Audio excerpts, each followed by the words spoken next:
et ça va au-delà de ce que je m'attendais en termes d'émotion et d'énergie. C'est très fort en intensité. Et puis voilà, tout ce contraste entre l'ultra moderne et l'ultra traditionnel, c'est très impressionnant et très apaisant en même temps. Et voilà, c'est une expérience incroyable.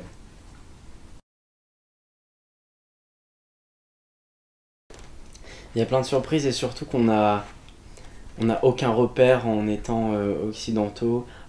On n'a aucun repère à quoi se fier, ne serait-ce qu'à la langue, aux panneaux. C'est quelque chose qu'on n'a pas l'habitude de voir. C'est pas comme quand on va dans un pays anglo-saxon ou dans un pays latin, où on peut avoir quelques notions et avoir quelques repères. Donc là, on arrive, on est à la fois perdu, mais je me suis jamais senti à l'aise dans une ville qu'à Tokyo. C'est paradoxal, mais j'ai aucun repère, je ne comprends pas les gens qui me parlent et je ne sais surtout pas parler aux gens, et ça c'est vraiment, moi qui adore communiquer, c'est quelque chose d'assez frustrant, mais voilà, on transfère tout ça sur les émotions et sur le partage des moments. Mais c'est vrai que c'est assez impressionnant de se retrouver voilà, dans toute cette dynamique que représente Tokyo.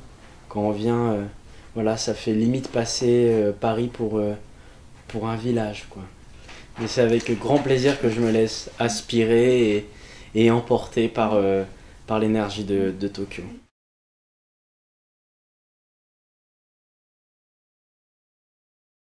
Ben c'est vrai que c'est un film qui représente l'ennui de l'adolescence, qui peut arriver dans certaines...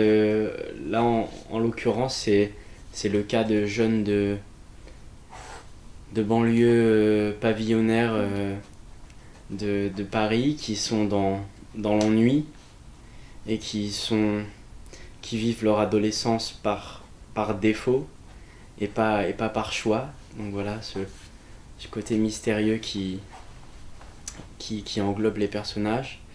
Et le tournage avec des béquilles ça n'a pas été facile. Ça m'a fait les pectoraux. Mais c'était très physique, mais en même temps c'était très intéressant parce que ça a conditionné mon jeu. Ça m'a emmené une posture très intéressante pour jouer ce rôle de Jérémy, qui est un garçon très renfermé sur lui-même, qui est en même temps leader de sa bande, mais c'est pas lui qui décide de tout. Il se fait quand même mener tout en étant meneur, donc c'est assez paradoxal. C'est quelqu'un qui n'a pas confiance en lui et qui a peur qu'on le juge tout le temps. Donc le fait d'avoir ces béquilles, ça m'a apporté un jeu d'acteur. Voilà, c'est dans le body language comme on dit. Voilà, ça lui a enlevé toute son assurance et ça le rend vulnérable.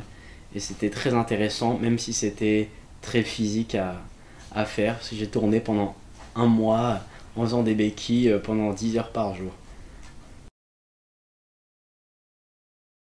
Non, c'est pas... moi, je suis né en 1990.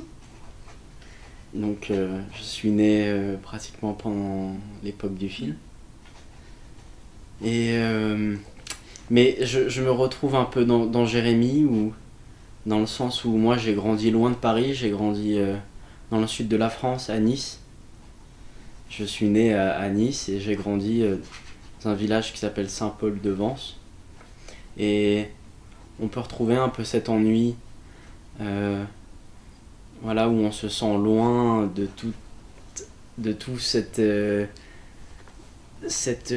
énergie qu'on peut retrouver dans les grandes capitales. On se sent parfois un peu exclu, où rien ne se passe, il n'y a pas beaucoup de concerts, il y a peu d'endroits où acheter de CD, etc. Donc j'avais un peu ce parallèle, mais pour parler de l'époque, je pense qu'au niveau des relations entre les adolescents et les thèmes de l'adolescence sont intemporels et universels.